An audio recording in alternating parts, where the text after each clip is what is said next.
അല്ലാഹുവിന്റെ വിശുദ്ധമായ ഖുർആൻ പറയുകയാണ്, ഒരു സത്യവിശ്വാസിയായ മനുഷ്യനുണ്ടല്ലോ, അവന്റെ മുമ്പിൽ അല്ലാഹ് എന്ന് പറഞ്ഞാൽ, അല്ലാഹ് എന്നവന്റെ മുമ്പിൽ പടച്ച റബ്ബിന്റെ പേരെന്ന് പറഞ്ഞാൽ വജിലത്തു ഖുലൂബുഹും, അവന്റെ ഹൃദയങ്ങൾ കിടങ്ങുകയാണ്, അവന്റെ കൈകാലുകൾ വിറയ്ക്കുകയാണ്, അവന്റെ കണ്ടടങ്ങൾ നിറഞ്ഞു ഒഴുകുകയാണ്. ജീവിതത്തിൽ ചെയ്തു പോയ അപരാധങ്ങൾ മുഴുവനും അവൻ ഓർമ്മ വരികയാണ്. അവന് പടച്ച റബ്ബിന്റെ ദർബാറിലേക്ക് തന്റെ ഇരു കരങ്ങൾ ഉയർത്തിയിട്ട് പൊട്ടിക്കരഞ്ഞുകൊണ്ട് തൗബ ചെയ്ത് പശ്ചാത്തപിച്ച് അല്ലാഹുവിലേക്ക് തവക്കലേൽപ്പിച്ചവന് മടങ്ങുമെന്ന് വിശുദ്ധമായ ഖുർആൻ പറയുമ്പോ, ഈ വഅദ് കേൾക്കാൻ വന്നിരിക്കുന്ന ഏതു മനുഷ്യനാണ് അല്ലാഹ് എന്ന് പറഞ്ഞാ കൈവിറയ്ക്കുന്നതാരാ? അല്ലാഹ് എന്ന് പറഞ്ഞാ കണ്ണ് നിറയുന്നതാരാ? അല്ലാഹുവിന്റെ പേര് കേൾക്കുമ്പോ ഹൃദയം പിടയ്ക്കുന്ന ഏതു പെണ്ണാണ് ഈ മജ്‌ലിസിലുള്ളത്?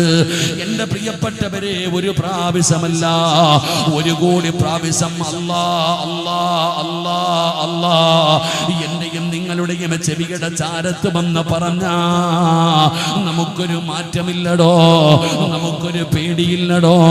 പടച്ചവനെ, എന്തുകൊണ്ടെന്നറിയുമോ? നമുക്ക് അല്ലാഹുവിനെ കുറിച്ച് മനസ്സിലാകുന്നില്ല. പഠിക്കേണ്ടതുപോലെ അല്ലാഹുവിനെ നമ്മൾ പഠിക്കുന്നില്ല, അറിയേണ്ടതുപോലെ അല്ലാഹുവിനെ അറിയുന്നില്ല. ആ പടച്ച റബ്ബിനെ കുറിച്ച് അറിയേണ്ട രീതിയിൽ അറിഞ്ഞിരുന്നെങ്കിൽ പേടിയാ സഹോദരാ.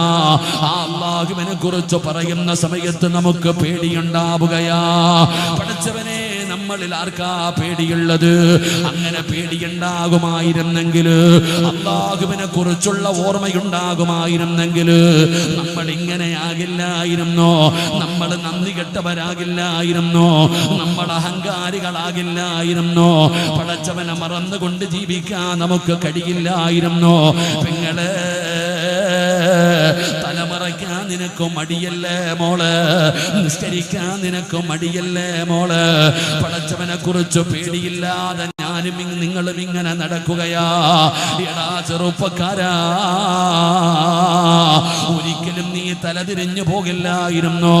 എന്റെ പ്രിയപ്പെട്ടവരെ, അല്ലാഹുവിനെ കുറിച്ചും പേടിയില്ലടോ. പടച്ചവനെ, മരണത്തെ കുറിച്ച്, ഖബറിനെ കുറിച്ച്, നരകത്തെ കുറിച്ച്, മസ്റയെ കുറിച്ച്, ഹിസാബിനെ കുറിച്ച്, മീസാനിനെ കുറിച്ച്, സിറാത്തിനെ കുറിച്ച് ഉസ്താദന്മാര് വഅദ് പറയുന്നത് പോലും ഇന്നത്തെ തലമുറയ്ക്ക് ഇഷ്ടമല്ല. എവിടെ പോയാലും ഈ മരണവും ഖബറും നരകവുമല്ലാതെ വേറെ ഒന്നുമില്ല, ഭയപ്പെടുത്തുന്ന വിഷയങ്ങളല്ലാതെ ഒന്നുമില്ല. ഇന്നത്തെ തലമുറയോട് എന്തൊക്കെ പറഞ്ഞു കൊടുത്താലും അവരനുസരിക്കുന്നില്ല. പടച്ചവനെ, എടാ മരണമുണ്ടടാ, ഖബറുണ്ടടാ, മസ്റയുണ്ടടാ. മോനെ, അല്ലാഹുവിനെ ഭയന്ന് ജീവിക്കടാ ചെറുപ്പക്കാരാ. ഇല്ലെങ്കിൽ അല്ലാഹു നരകം ഒരുക്കി വെച്ചിട്ടുണ്ടെന്ന് ഇന്നത്തെ തലമുറയോട് പറയുമ്പോ, പെങ്ങളെ, തലമറച്ചു നടക്കണേ. ഒരു മുടി പോലും പുറത്ത് കാണിക്കരുത്. അങ്ങനെ തലമുടി പുറത്ത് കാണിക്കുന്ന പെണ്ണിന് അല്ലാഹു നാളെ നരകത്തിന്റെ തീയാലുള്ള ഒരു തൊപ്പി നിന്റെ തലയിൽ ധരിപ്പിക്കുമെന്ന് പറയുമ്പോ, ഇന്നത്തെ യുവതലമുറ പറയുന്ന മറുപടി എന്തെന്നറിയുമോ? ഉസ്താദേ, ഇതൊക്കെ വേറെ ആരോടെങ്കിലും പോയി പറ, ഇതൊക്കെ പ്രായമുള്ളവരോട് പറ, വിദ്യാഭ്യാസമുള്ള ഞങ്ങളോട് പറയല്ലേ. സ്വപ്നലോകത്ത് ജീവിക്കുന്നത് എന്തിനാ ഉസ്താദ്? ഇന്നത്തെ തലമുറ പറയുന്നത് ജീവിതം ആസ്വദിക്കാനുള്ളതാണെന്നാ, ജീവിതം ആസ്വദിക്കാനുള്ളതാണെന്നാ. എന്റെ ചെറുപ്പക്കാര് ചോദിക്കുന്നത്, ഉസ്താദേ, നിങ്ങൾ പറയുന്നത് നരകം അല്ലാഹു പടച്ചിട്ടുണ്ടെന്നാണ്. ഈ ലോകത്ത് എവിടെയോ നരകത്ത് അല്ലാഹുവാണ്. അല്ലാഹു ആ സൂര്യനെ അങ്ങ് താഴ്ത്തുകയാണ്. ചിന്തിക്ക് ചെറുപ്പക്കാരാ, അവിടെയാ മക്കളെ ചൂടനുഭവപ്പെടുന്നത്, അവിടെയാണ് ശരീരം വിയർക്കുന്നത്. അതാ ചൂടുള്ള നാളുണ്ട്, ഖിയാമം നാളാ. ചുരുക്കി പറഞ്ഞാൽ എന്തു ഹാലാ ചൂള. വൻദോഷ വണ്ടിയോ മായി വരുന്നേ കാളാ. ശീലത്തിനാലൊലിക്കുന്നതാണ് ഈള. സുഹൃത്തുക്കളെ തിളയ്ക്കുന്നതാണേ മൂള. അമലൊന്നുമില്ല തങ്ങു ചെന്ന കോള. മോനെ, ഉമ്മ ചോറ് വെക്കാറുണ്ടല്ലോ. പെങ്ങളെ, നീ അടുക്കള അടുക്കളയിൽ ഭക്ഷണം വെക്കുന്നവളാണല്ലോ. ആ ചോറ് വെക്കുന്ന കലത്തിനകത്ത് കിടന്നിട്ട് ആ ചോറിങ്ങനെ തിളച്ചിട്ട് കലം നിറഞ്ഞിട്ട് പുറത്തേക്ക് വരുന്നത് കാണുന്നവളല്ലേ. എന്നാ നിന്റെ തലയോട്ടിക്കകത്ത് കിടക്കുന്ന തലച്ചോറുണ്ടല്ലോ, അത് തിളച്ചിട്ട് തലയുടെ അതാ തലച്ചോറ് അതാ നിന്റെ മുഖത്തുകൂടെ ഒഴുകുന്ന ദിവസമാണ് മസറ. എന്റെ പ്രിയപ്പെട്ട സഹോദര, അങ്ങനെ അല്ലാഹുവിന്റെ കോടതിയിൽ ഞാനും നിങ്ങളും നിൽക്കുമ്പോ അതാ മുഖറബുൽ അംലാഖു മലക്ക് ജിബ്രീൽ അലൈഹിസ്സലാം നരിക്കാൻ വരുന്നവനെ കളിയാക്കുന്ന കാലമാ. എന്റെ പ്രിയപ്പെട്ടവരോടെങ്കിലും ഞാൻ ഖുർആനിലെ ഒരായത്ത് പറഞ്ഞു തരാ. അല്ലാഹുവിനെ മറന്നുകൊണ്ട് ജീവിതം ആസ്വദിച്ച് നടക്കുന്നവരോട് മക്കളെ, പരിശുദ്ധമായ ഖുർആനിലെ ഒരായത്ത് ഞാൻ നിനക്ക് പറഞ്ഞു തരാ. എന്തു മറന്നാലും അത് മറക്കല്ലേ, എന്തു മറന്നാലും അത് മറക്കല്ലേ. ഏതായത്താ നിങ്ങളോട് ഓർമ്മപ്പെടുത്തുന്നതെന്നറിയുമോ? അല്ലാഹുവിന്റെ വിശുദ്ധമായ ഖുർആനിൽ ഏറ്റവും ഒന്നാമതായി ഇറങ്ങിയ ആയത്ത് നിനക്കറിയുമല്ലോ പെങ്ങളെ. ഇഖ്റാ ബിസ്മി റബ്ബിക്കല്ലദീ ഖലഖ് ഖലഖൽ ഇൻസാന മിൻ അലഖ്. പരിശുദ്ധമായ ഖുർആനിലെ ഒന്നാമത്തെ ആയത്ത് ഇതാണല്ലോ. എന്നാൽ അവസാനത്തെ ആയത്ത് ഏതെന്നറിയുമോ? അല്ലാഹുവിന്റെ വിശുദ്ധമായ ഖുർആനിൽ ഏറ്റവും അവസാനം ഇറങ്ങിയ ആയത്ത് ഏതെന്നറിയുമോ? എന്റെ പ്രിയപ്പെട്ട പെങ്ങളെ, പഠിക്കണം പൊന്നുമോള്. അല്ലാഹുവിനെ മറന്നു നടക്കുന്നവരോട്, അല്ലാഹുവിനെ ധിക്കരിച്ച് നടക്കുന്നവരോട്, തോന്നിവാസികളെ പോലെ ഇഷ്ടമുള്ളത് തിന്നു കുടിച്ചു ആസ്വദിച്ച് നടക്കുന്ന എന്റെ പ്രിയപ്പെട്ടവരോട് അല്ലാഹുവിന്റെ വിശുദ്ധമായ ഖുർആനിൽ അവസാനത്തെ ആയത്തേതാ?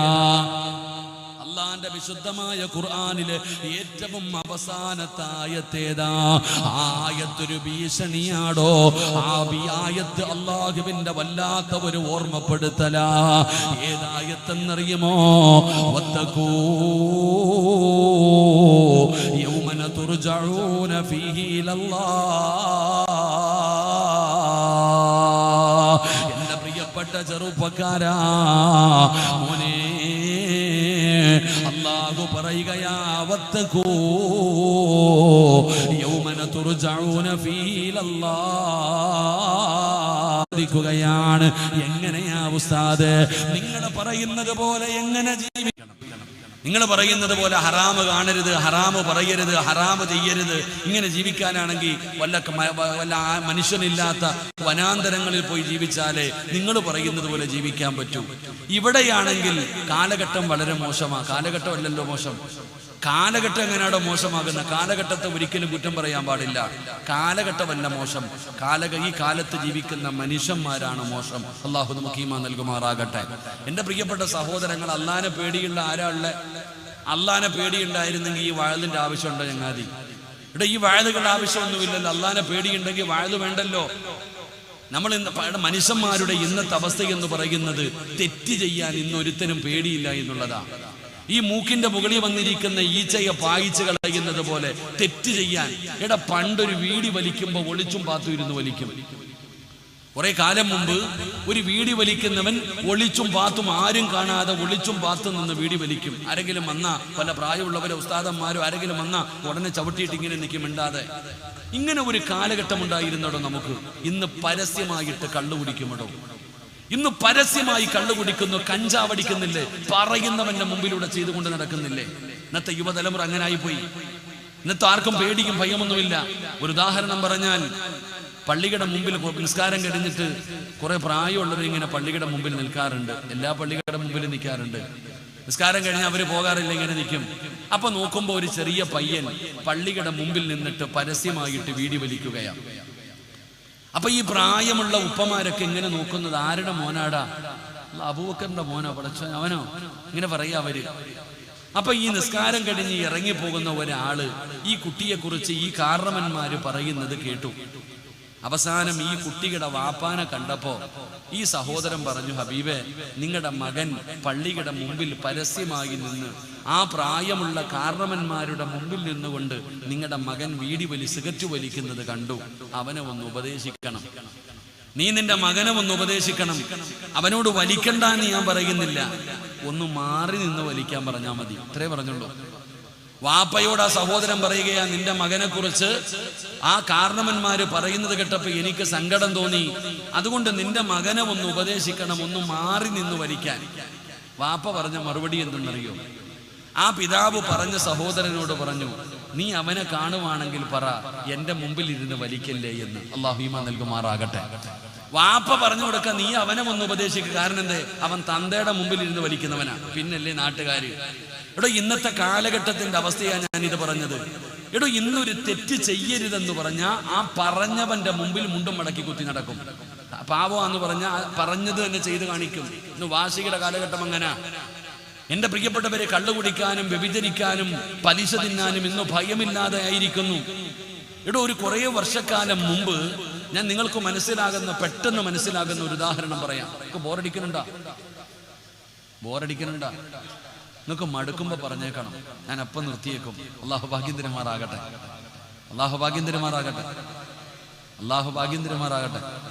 കാരണം നിങ്ങൾ ആരും നന്നാകാനല്ല ഞാൻ വഴുതു പറയുന്നത്. അതുകൊണ്ടാണ് ഞാൻ പറഞ്ഞേ. നിങ്ങൾ ആരെങ്കിലും നന്നാകാൻ വേണ്ടി ഇപ്പൊ പത്തനാപുരത്ത് നിന്ന് ഇവിടെ വരെ വരേണ്ട കാര്യമുണ്ടോ? ഞാൻ വഴുതു പറയുന്നത് എനിക്ക് നന്നാകാൻ വേണ്ടിയാ. അള്ളാഹു എന്നെ ഒന്ന് നന്നാക്കി തരുമാറാകട്ടെ. ഇവിടെ കരുണയില്ലാത്ത മനുഷ്യന്മാര്, നിങ്ങൾ 40 പേര് കൂടുതലുണ്ട്, ആരുടെയെങ്കിലും ഒരാളുടെ ആമീൻ മതി ഞാൻ നന്നാവാൻ. ഒരാമീൻ പറഞ്ഞേ. അള്ളാഹു, നിങ്ങളാരും മിണ്ടുന്നില്ലല്ലോ, ഇത്ര ഉസ്താദ്മാര് വിടുന്നത്. അള്ളാഹു എന്നെ ഒന്ന് നന്നാക്കി തരുമാറാകട്ടെ, നിങ്ങളെ നന്നാക്കാൻ. എൻ്റെ അവസ്ഥ എന്തെന്നറിയോ?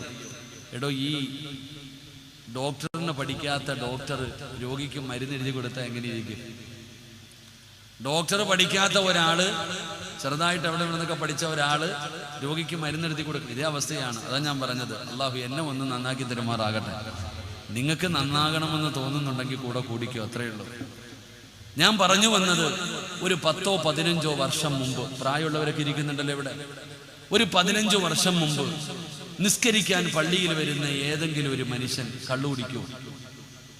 നിങ്ങൾ എന്താ ഇങ്ങനെ ഇരിക്കണം? പറ കാക്കാന്മാരെ കുടിക്കുമോ? ഒരു 15 വർഷമല്ല നിങ്ങളുടെയൊക്കെ പ്രായത്തിൽ ഇരിക്കണവരോട് ചോദിക്കുന്നു, നിങ്ങളുടെയൊക്കെ പ്രായത്തിൽ നിങ്ങളൊക്കെ 10, 30, 35, 40 വയസ്സുള്ള സമയത്ത് പള്ളിയിൽ പോകുമ്പോൾ നിസ്കരിക്കാൻ വരുന്ന ആരെങ്കിലും കള്ളു കുടിക്കുമോ? കള്ളു കുടിക്കുന്ന ഏതെങ്കിലും ഒരുത്തൻ നിസ്കരിക്കാൻ പള്ളി വരുമോ? ഇല്ല. വ്യഭിചരിച്ച് നടക്കുന്ന ഒരാൾ നിസ്കരിക്കാൻ വരൂല. വ്യഭിചരിച്ച് നടക്കുന്നവൻ പള്ളിയിലും വരൂല. പള്ളിയിൽ വരുന്നവൻ വ്യഭിചരിക്കത്തുമില്ല. പലിശ കച്ചവടം നടത്തുന്ന ഒരാൾ പള്ളി വരില്ല. 5 നേരം നിസ്കരിക്കുന്നവൻ അത് ഹറാം, അവൻ ചെയ്യാറുമില്ല. അത് പണ്ട്. ഇപ്പോഴോ കഞ്ചാവ് അടിച്ചുകൊണ്ട് നടക്കുന്ന നിസ്കരിക്കാൻ പള്ളിയിലും വരും. അള്ളാഹു കാത്തിരക്ഷിക്കുമാറാകട്ടെ. ഇപ്പൊ വരുവോ? നിങ്ങൾ എന്താ ഇങ്ങനെ ഇരിക്കണം മനുഷ്യന്മാരെ? പറ, വരുവോ? ഇപ്പൊ കഞ്ചാവ് അടിക്കുന്നവൻ പള്ളിയിൽ വരൂല്ലേ? നിസ്കരിക്കാൻ വരുന്നവനും കഞ്ചാവ് അടിക്കൂലേ? കള്ളു കുടിക്കത്തില്ലേ? അവസ്ഥ. എടാ, പള്ളി വരുന്നവൻ വ്യഭിചരിക്കൂല, വ്യഭിചരിക്കുന്നവൻ പള്ളി വരൂല. ഇപ്പൊ കമ്മിറ്റി ഓഫീസിൽ പള്ളി പരിപാലിക്കാൻ ഇരിക്കുന്നവൻ ആരാ? അള്ളാഹു കാത്തിരക്ഷിക്കുമാറാകട്ടെ. എടാ, ഇന്നത്തെ കമ്മിറ്റിക്കാർ, ഇവിടത്തെ കാര്യമില്ല കേട്ടാ, എനിക്ക് ഇവിടുത്തെ ആരെ അറിയില്ല, നീ അങ്ങനെ വിചാരിക്കരുത്. അൽഹംദുലില്ലാ, ഇവിടെ 2 മഹല്ലുകളല്ലേ, 2 കൊടുക്കുമാറാകട്ടെ. എടോ, പള്ളി പരിപാലിക്കാനിരിക്കുന്നവന്റെ അവൻ എത്ര കേസിലെ പ്രതിയായിരിക്കും? അതാ ഇന്നത്തെ അവസ്ഥ. എന്റെ പ്രിയപ്പെട്ടവരെ, പണ്ട് നിസ്കരിക്കാൻ വരുന്നവൻ അവൻ പലിശ കച്ചവടമോ ഒന്നുമില്ല. ഇപ്പോഴത്തെ അവസ്ഥ എന്താ? ഉദാഹരണം പറഞ്ഞാൽ, പള്ളിയിൽ ഉസ്താദ് ദുആ ചെയ്യും നമസ്കാരം കഴിഞ്ഞിട്ട്. ആമീൻ കേൾക്കാറുണ്ടോ? പള്ളിക്കകത്ത് ആമീൻ കേൾക്കാറുണ്ടോ? അല്ലാ, വാപ്പാടെ വായിക്കകത്ത് നാവുമല്ലോ ഉണ്ടോന്ന് കൈയിട്ട് നോക്കണ അവസ്ഥയാ. പക്ഷെ ജനറൽ ബോഡിയിൽ വരുമ്പോ വാപ്പാടെ നാവെന്ന് കേൾക്കേണ്ടതാട്ടോ. പടച്ചവനെ, പള്ളിയിൽ വല്ല യോഗമൊക്കെ ചേരുമ്പോ എന്നാ ശബ്ദമാണ്. പള്ളിയിലെ ഉസ്താദ് നിസ്കാരം കഴിഞ്ഞിട്ട് ദുആ ചെയ്യുമ്പോ ആമീൻ പറയാൻ ആളില്ല, കൈ ഉയർത്തിപ്പിടിക്കാൻ ആളില്ല. ഉസ്താദിന് തന്നെ തോന്നുക, ഇത് ആർക്കാ അല്ലാ ഞാൻ ചെയ്യണേ? എന്താ ഉസ്താദിന്റെ അവസ്ഥ? ആ ചങ്ങാതി എന്നെ ചിന്തിക്കുന്ന പണ്ടാര, ഇത് ആർക്കാ അല്ലാ? ഒരാൾ പോലും ആമീൻ പറയുന്നില്ല. അല്ലാഹു കാത്തിരക്ഷിക്കുമാറാകട്ടെ. അങ്ങനെ ഇരുന്നപ്പോഴാ ഒരു ദിവസം ഒരു ആമീൻ കേൾക്കുന്നതോ. ഈ ഉണക്കുകാലത്ത് മഴ പെയ്തതുപോലെ ഉസ്താദിന് വല്ലാത്ത സന്തോഷമായി. ആരാ അല്ല ഈ ആമീൻ പറയണം? നോക്കുമ്പോ ഒരുത്തൻ കഷം വരെ കാണുന്ന രീതി കൈപൊക്കി പിടിച്ചിട്ടുണ്ട്.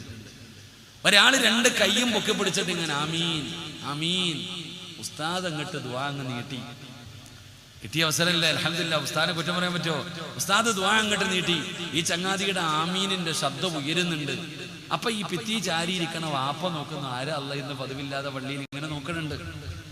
അപ്പൊ ഇവന്റെ ദുആ കേട്ടപ്പോ ഉസ്താദിനൊരു അത്ഭുതം. പടച്ചവൻ ഇനി വല്ല കിളി പോയതാണോ അറിയില്ലല്ലോ, സാധാരണ അങ്ങനെയൊന്നും നടക്കാറില്ല. ഇവന്റെ ദുആ കേട്ടപ്പോ ഉസ്താദിന് വല്ലാത്തൊരു ഉസ്താദ് ഇവന് നല്ലപോലെ ഒന്ന് നോക്കി. നല്ലതുപോലെ നോക്കുമ്പോഴാ മനസ്സിലാവണത്, രണ്ട് കൈ ഇങ്ങനെ ഉയർത്തിപ്പിടിച്ചവൻ ഉസ്താദ് നല്ലതുപോലെ ഒന്ന് നോക്കുമ്പോ അവന്റെ പോക്കറ്റിന്റെ അകത്ത് ഇങ്ങനെ തെളിഞ്ഞു കാണാം, നാളെയാണ് നാളെയാണ് നാളെയാണ്, ചൊവ്വാഴ്ച ബമ്പർ, ശനിയാഴ്ച ബമ്പർ. അള്ളാഹു കാത്തിരക്ഷിക്കുമാറാകട്ടെ. അവന്റെ പോക്കറ്റിന്റെ അകത്ത് ലോട്ടറി വെച്ചിട്ടാണ് ഇവൻ ആമീൻ പറയുന്നത്. അള്ളാഹു കാക്കുമാറാകട്ടെ. ലോട്ടറി എന്ന് പറഞ്ഞപ്പോ നിങ്ങൾക്ക് ആർക്കും തിരിഞ്ഞില്ല ഇല്ലേ? ഇല്ലേ? ഈ വർഷത്തെ ഓണ ബമ്പർ എത്ര കോടിയായിരുന്നു? എത്ര? എല്ലാം മലക്കുകളാട്ടാ, ആർക്കും അറിയില്ല. ഇരിക്കണമെന്ന് മൊത്തവും മലക്കുകൾ, നിങ്ങൾക്ക് ആർക്കും അറിയത്തില്ല. ഓർമ്മിപ്പിക്കല്ലേ സിറാജ്, എത്ര ദുആ ചെയ്തത് അടിച്ചില്ല അല്ലേ? അല്ലേ? 25 കോടി ഇല്ലേ? നമുക്ക് ഈമാൻ നൽകുമാറാകട്ടെ. അള്ളാഹ് ഈമാൻ നൽകുമാറാകട്ടെ. ഇപ്പൊ നമ്മുടെ ആൾക്കാർക്ക് ഭാഗ്യം കേട്ടാ അല്ലേ? ഇപ്പൊ നമ്മുടെ ആൾക്കാർ ലോട്ടറി അടിച്ചവരും പറഞ്ഞത് അൽഹംദുലില്ലാഹ്. 25 കോടി കിട്ടിയവന് അൽഹംദുലില്ലാഹ് എന്നാലിച്ച്. വല്ലാത്ത കാലമാണോ, വല്ലാത്ത കാലഘട്ടമോ. മനുഷ്യന് ദുനിയാവ് എത്രത്തോളം മനുഷ്യനെ സ്വാധീനിക്കുന്നറിയോ? ഞാൻ ഈ ഓണത്തിന് ഞാൻ പെട്രോൾ പമ്പിൽ എണ്ണ അടിക്കാൻ പോയതാ. പെട്രോൾ പമ്പിൽ എണ്ണ അടിക്കാൻ പോയപ്പോ ഈ കമീസ് ഇടുന്നത് കാരണം തൊപ്പി ഇട്ടിട്ടില്ല. അപ്പോൾ ഒരമ്മ വിചാരിച്ചു ഞാൻ അച്ഛനാണെന്ന്. എൻ്റെ അടുക്ക വന്നിട്ട് പറഞ്ഞു, അച്ഛാ 4 ദിവസം കൂടെ ഉള്ളൂ 25 കോടി ഓണ ബമ്പർ എടുക്കാൻ. ഞാൻ പറഞ്ഞു, അമ്മ എനിക്ക് വേണ്ട. എൻ്റെ പൊന്നച്ഛ എടുക്കച്ഛ, അച്ഛൻ്റെ മുഖം കണ്ടാൽ തന്നെ അറിയാം ഭാഗ്യവാനാണെന്ന്. നിങ്ങളെ കണ്ടാൽ തന്നെ അറിയാം നിങ്ങൾ ഭാഗ്യവാനാണെന്ന്. ഒരെണ്ണം എടുക്ക്, 25 കോടി. ഞാൻ പറഞ്ഞു, എൻ്റെ പൊന്നാരമ്മ എനിക്ക് പൈസയുടെ ആവശ്യമൊന്നുമില്ല, ഇതടിച്ചാൽ ഞാൻ എവിടെ കൊണ്ടുവെക്കും? ഉള്ള സമാധാനം പോത്തില്ലേ? അച്ഛാ ബാങ്കിൽ കൊണ്ടിടാ അച്ഛാ. അവരെന്നോട് പറയാ ബാങ്കിൽ കൊണ്ടിടാ. ഞാൻ പറഞ്ഞു എനിക്ക് എന്നിട്ട് വേണമെങ്കിൽ ഈ ലവ്മാരി കയറി പിടിക്കാൻ. ഒന്നാമതേ ആകപ്പെടുത്താം. ഈ തള്ള എന്നെ വിടുന്നില്ല, വീണ്ടും എന്നെ ഇങ്ങനെ മോഹിപ്പിച്ചുകൊണ്ടിരിക്കുക. അച്ഛ പാവങ്ങൾക്ക് കൊടുക്ക അച്ഛ അടിച്ചാ. ഞാൻ പറഞ്ഞു എനിക്ക് വേണ്ട. എന്നാ അച്ഛ എടുത്തിട്ട് എനിക്കിതാ, ഞാനെങ്കിലും ഒന്ന് രക്ഷപ്പെടട്ടെ. അപ്പൊ ഞാൻ അവരോട് പറഞ്ഞു, ഞാൻ വേണമെങ്കിൽ 500 രൂപ നിങ്ങൾക്ക് വെറുതെ തരാം, ഈ സാധനം ഞാൻ എടുത്തു തരൂല്ല. കാരണം എന്താ, ഇത് പാപമാണ്. അങ്ങനെ ആ അമ്മ എങ്ങോട്ട് തിരിഞ്ഞു പോകുമ്പോ ഈ എണ്ണയടിക്കുന്ന ചേച്ചിയോട് ഞാൻ ചോദിച്ചു, നിങ്ങൾക്കൊന്ന് എടുത്തുകൂടെ? തമാശക്ക് ചോദിച്ച ആ പെട്രോൾ അടിക്കുന്ന ആ ചേച്ചിയോട് ഞാൻ ചോദിച്ചു, നിങ്ങൾക്കൊന്ന് എടുത്തുകൂടെ? അള്ളാഹു ആ പാപത്തിന് ആഫിയത്തുള്ള ദീർഘായുസ് കൊടുക്കുമാറാകട്ടെ. ആ ചേച്ചി പറഞ്ഞ മറുപടി വല്ലാത്തൊരു മറുപടിയാടോ. ആ ചേച്ചി പറഞ്ഞ മറുപടി, അധ്വാനിച്ച് കിട്ടുന്നത് മാത്രമേ വാഴത്തുള്ളെന്ന്. അള്ളാഹു ഈമാൻ തരുമാറാകട്ടെ. ഇവിടുന്ന് കിട്ടുന്നത് 500 രൂപയാ, അത് മതി. ഈ 25 കോടി കിട്ടിയിട്ട് കാര്യമില്ല. അത് തന്നെയാ ലോട്ടറി അടിച്ചവനും പറഞ്ഞത്, ഇനി ആർക്കും ഇത് അടിക്കരുതെന്ന്. കാരണം എന്തേ, അതോടുകൂടി സർവ്വതും പോയി. അള്ളാഹു കാത്തിരക്ഷിക്കുമാറാകട്ടെ. ഞാൻ പറഞ്ഞു വന്നത്, ഇന്നത്തെ മനുഷ്യന്റെ അവസ്ഥ ഇതാ, പേടിയില്ല. ഈ പെണ്ണുങ്ങളെ ചിന്തിച്ചു നോക്കിക്കേ. അർഹമറഹീമായ അള്ളാഹുവെ, പടച്ചവനെ, പെണ്ണുങ്ങളൊക്കെ തലയിൽ തുണിയിട്ട് എന്താ ഭയമില്ലേ? പെണ്ണുങ്ങളൊക്കെ തലയിലും തുണിയിട്ട് നടന്നിരുന്നൊരു കാലുണ്ടായിരുന്നു. ഇന്ന് പ്രായമുള്ള ഉമ്മ പോലും അത് ഇടാറില്ല. ഇന്ന് പരസ്യമായി, പണ്ട് ഉസ്താദ പെണ്ണുങ്ങൾ 2 സമയങ്ങളിൽ തലമറയ്ക്കും. എപ്പോഴൊക്കെയാ പെണ്ണുങ്ങൾ തലമറയ്ക്കുന്ന 2 സമയങ്ങളുണ്ട്. എപ്പോഴൊക്കെ? ഒന്ന്, പള്ളിയിൽ നിന്ന് ബാങ്ക് വിളിക്കുമ്പോ. എപ്പോ? അതെന്താന്ന് എനിക്ക് അറിയുന്നില്ല, ഇപ്പോഴും മനസ്സിലാകാത്ത ഒരു കാര്യമാണ്. ബാങ്ക് വിളിക്കുമ്പോ തലമറയ്ക്കുന്ന നിർബന്ധ ഉസ്താദന്മാരെ. ഈ താത്തമാര് എന്ത് ജോലി ചെയ്തോണ്ടിരിക്കുകയാണെങ്കിലും ബാങ്ക് വിളിക്കുമ്പോ ചാടി വെപ്രാളപ്പെടും. എവിടെ ചാളവിടെ ഉമ്മായും മോളും കൂടെ ഓടുക. അവസാനം നോക്കുമ്പോ ഒരെണ്ണം കിട്ടി, പകുതി ഉമ്മായിക്കും പകുതി മോക്കും. അല്ലാഹു അഅലം. എന്തൊരു ഒത്തൊരുമയെന്നറിയോ? ലാ ഇലാഹ ഇല്ലല്ലാഹ്. പോയി കഴിഞ്ഞു, അസ്സലാമു അലൈക്കും, അത്രയേ ഉള്ളൂ. പിന്നെ പെണ്ണുങ്ങൾ തലയിൽ തുണിയിടുന്ന 2ാമത്തെ സമയം എപ്പോഴാ? പറയടോ, ഉസ്താദന്മാരെ കാണുമ്പോ. എന്താ അള്ളയാ ഞങ്ങളൊക്കെ? ഉസ്താദിനെ കാണുമ്പോ തലമറയ്ക്കണമെന്ന് എവിടാ പഠിച്ചിരിക്കണേ? എന്താ ഫറള? എന്റെ പൊന്നാര ഇത്ത മറയ്ക്കുവാണെങ്കിൽ എപ്പോഴും മറയ്ക്കണം. ഇപ്പൊ ഞാൻ പറഞ്ഞു വന്നത്, പണ്ട് ഉസ്താദന്മാരെ കാണുമ്പോ തലമറയ്ക്കുമായിരുന്നു. ഇപ്പൊ ഉസ്താദന്മാരെ കണ്ട, അള്ളാഹു കാത്തിരക്ഷിക്കുമാറാകട്ടെ, ഇപ്പൊ ഉസ്താദ് കണ്ട കുറച്ചുകൂടെ തുറന്നു കാണിക്കും. ഭയമില്ലടോ, ആർക്കും പേടിയില്ല, കുറ്റപ്പെടുത്തിയതല്ല.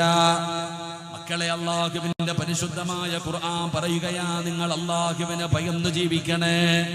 എന്റെ പ്രിയപ്പെട്ടവരെ, ഭയമില്ലടോ കള്ളു കുടിക്കാൻ, കഞ്ചാവടിക്കാൻ, മയക്കുമരുന്നടിക്കാൻ.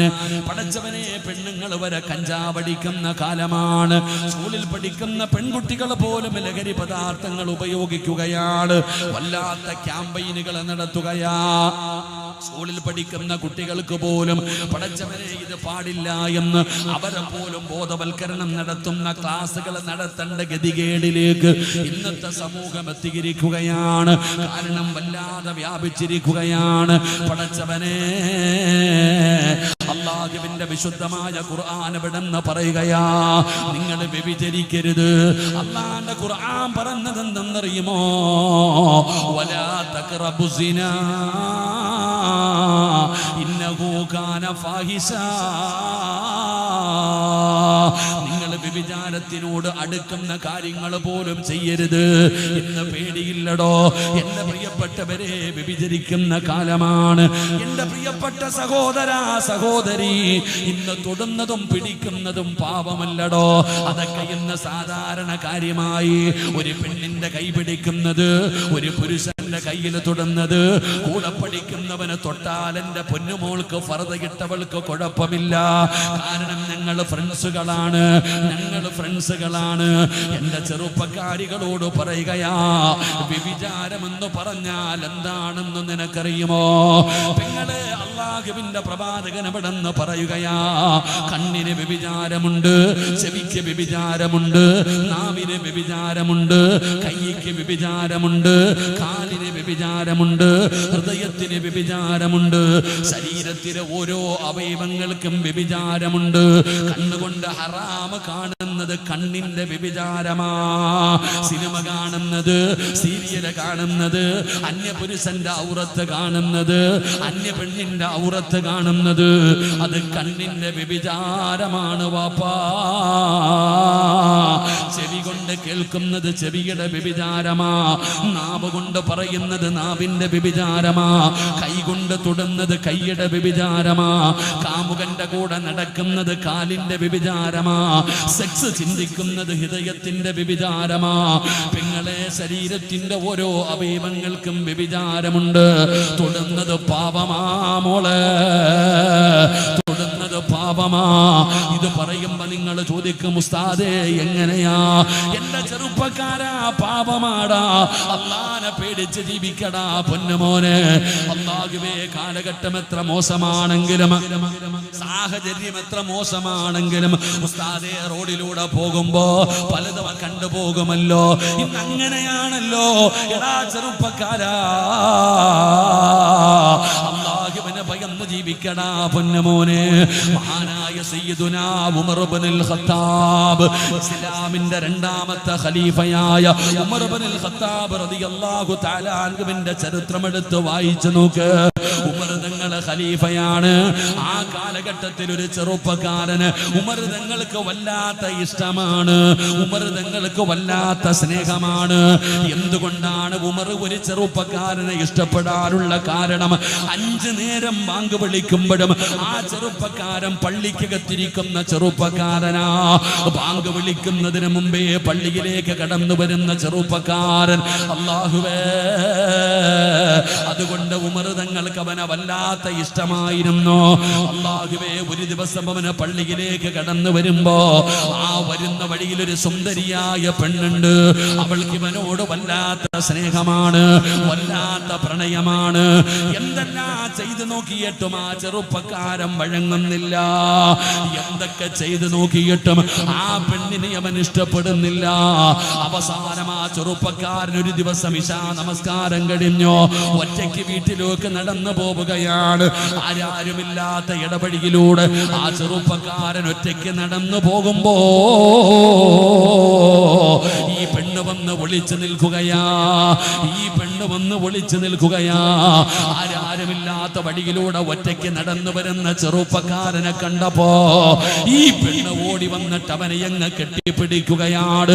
തന്റെ മാറിടത്തിലേക്ക് ചേർത്ത് പിടിച്ചിട്ട് ആ പെണ്ണ് യാചിക്കുന്നു, എടാ എനിക്ക് നിന്നെ വല്ലാത്ത ഇഷ്ടമാ, എനിക്ക് നിന്നോട് വല്ലാത്ത സ്നേഹമാ, എന്റെ മോഹമൊന്ന് സാധിപ്പിച്ചു തരുമോ, എന്റെ മോഹമൊന്ന് സാധിപ്പിച്ചു തരുമോ? ഒരു സുന്ദരിയായ സുന്ദരിയായ പെണ്ണ്, ആരാരുമില്ലാത്ത ഇടപെടിയിൽ ഒരു ചെറുപ്പക്കാരൻ തന്റെ മാറിടത്തിൽ പിടിച്ച് കിടത്തിയിട്ട് അവിടെ നിന്ന് എന്റെ മോഹമെന്ന് സാധിപ്പിച്ചു തരുമോ, എനിക്കൊരു ചുംബനം തരുമോ?